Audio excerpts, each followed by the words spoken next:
आज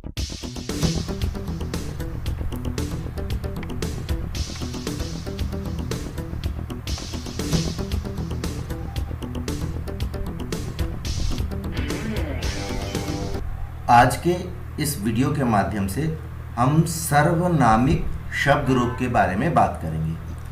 सर्वनामिक शब्द रूप में सबसे पहले हम बात करेंगे प्रश्नवाचक शब्द किम।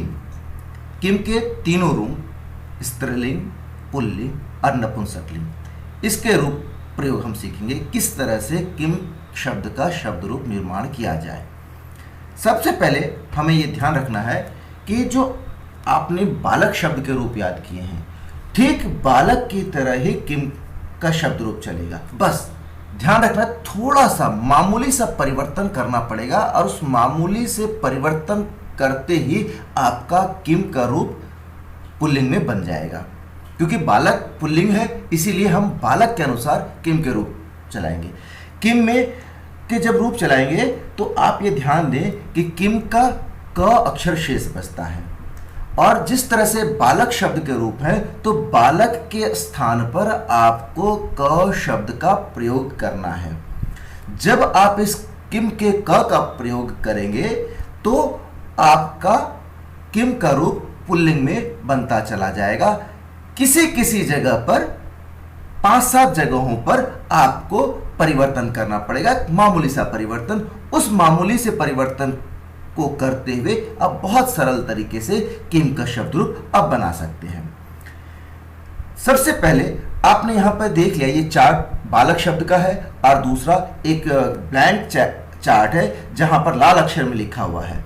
यानी अब हमें बालक की जगह पर क अक्षर का प्रयोग करना है। जो सबसे पहला परिवर्तन आएगा वो प्रथमा विभक्ति का बहुवचन में। अब वो किम का रूप हम देखते हैं, क अक्षर का प्रयोग करते। प्रथमा विभक्ति एक वचन में बनेगा हमारा कह, क हमने रख दिया। द्विवचन में कौ, बहुवचन में बनना चाहिए था बालकः के अनुसार कहा, लेकिन चूंकि यह आप देख रहे हैं यहां पर ब्लिंक होता हुआ ये एक रेक्टेंगल में है, इसका मतलब यहां पर आपको थोड़ा सा परिवर्तन करना है और वो परिवर्तन हो जाएगा का के स्थान पर बनेगा के।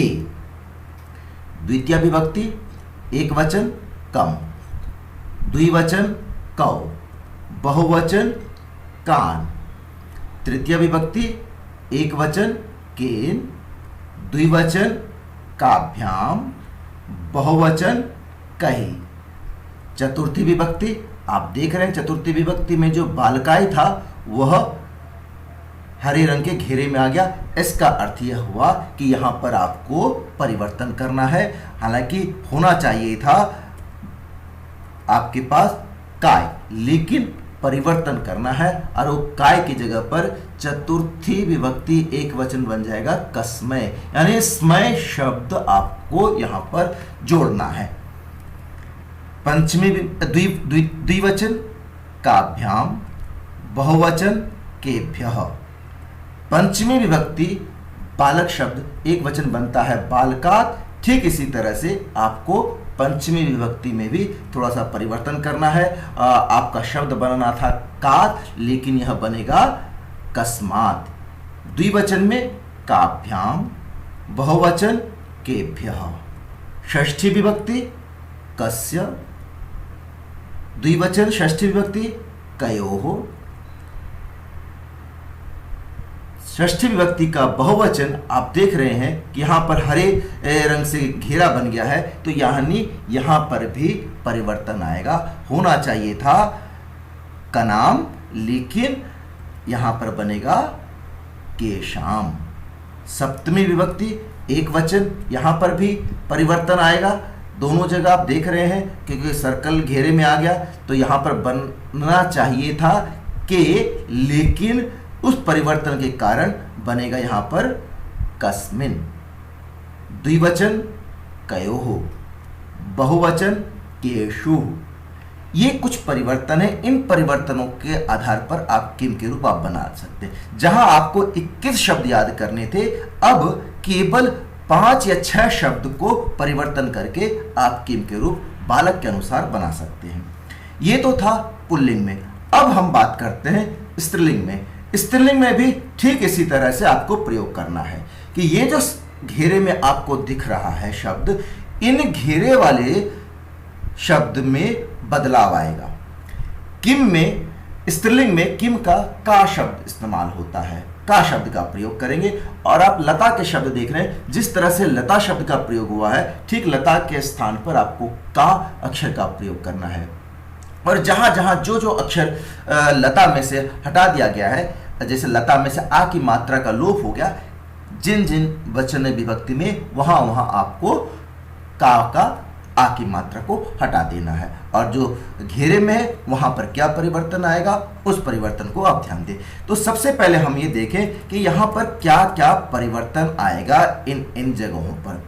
ये जो ब्लिंक होते हुए अक्षर दिख रहे हैं, घेरे दिख रहे हैं, यहाँ पर क्या क्या परिवर्तन आएगा इसको आप ध्यान देंगे। बाकी लता की तरह रूप चल रहा है। सबसे पहले बना का, प्रथमा विभक्ति एक वचन, द्विवचन के, बहुवचन काहा। आप देख रहे हैं मैंने किम का है, का रखता चला गया। केवल द्विवचन प्रथमा विभक्ति लता का लते बनता है, आ की मात्रा हट गया, तो यहां पर भी काम में से आ की मात्रा को हटा दिया गया।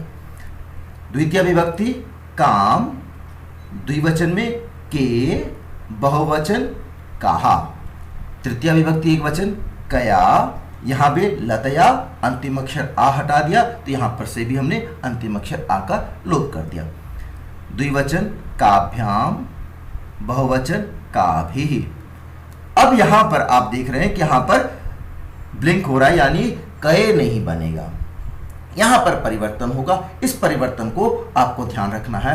और यह चतुर्थी विभक्ति एक वचन बनेगा कस्यै। द्विवचन में काभ्याम, बहुवचन में काभ्यः। इसी तरह से पंचमी विभक्ति में भी परिवर्तन होगा। बनना चाहिए था कया, लेकिन परिवर्तन होगा और परिवर्तन होकर यहां पर बनेगा कस्याः। द्विवचन काभ्याम, बहुवचन काभ्यः। षष्ठी विभक्ति में भी ये परिवर्तन होगा। बनना चाहिए था कयाः लता के अनुसार, लेकिन थोड़ा सा परिवर्तन होगा। वो परिवर्तन होकर जो नया शब्द आपके पास बनता है वह बनता है कस्याः। द्विवचन कयोः, यहां पर भी परिवर्तन हो रहा है। काणाम होना चाहिए था, लेकिन परिवर्तन होकर यहां पर बनेगा कासाम। सप्तमी विभक्ति एक वचन में कयाम बनना चाहिए था, लेकिन यहां पर भी परिवर्तन हो रहा है, तो वह परिवर्तन होकर शब्द बनता है हमारे पास कस्याम। द्विवचन कयोः, बहुवचन कासु। ये कुछ सामान्य सा परिवर्तन है, थोड़ा सा परिवर्तन हमने किया और उस थोड़े से परिवर्तन करते ही किम का रूप आपने बना लेना है। यदि आपको बालक और लता के रूप याद है तो बहुत मामूली सा परिवर्तन करके आप किम और लता के रूप के अनुसार किम के रूप आप चला सकते हैं स्त्रीलिंग पुल्लिंग में भी। केवल आपको यह ध्यान रखना, जहां 21 शब्द आपको याद करने थे, अब केवल आपको 5 या 6 शब्द याद करने पड़ेंगे और इन सरल तरीके से आप किम के रूप आप सीख सकते हैं, जो आपने पूर्व में पुल्लिंग में लता के, स्त्रीलिंग में लता के रूप और पुल्लिंग में राम के रूप सीखे थे। ठीक उसी तरह से स्त्रीलिंग और पुल्लिंग में आप किम के रूप चला सकते हैं।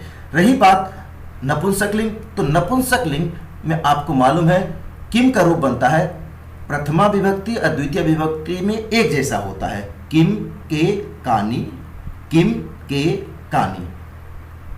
और तृतीय विभक्ति से लेकर सप्तमी विभक्ति तक ठीक पुल्लिंग की तरह रूप चलता है। इस तरह से आप रूप प्रयोग कर सकते हैं। यदि आपको हमारा यह वीडियो पसंद आया तो आप इसको सब्सक्राइब करें, ताकि आपको वीडियो सबसे पहले जैसे ही अपलोड किया जाए आपके पास नोटिफिकेशन आ जाए और आप उस वीडियो को देखकर संस्कृत बहुत सरल तरीके से सीख सकें।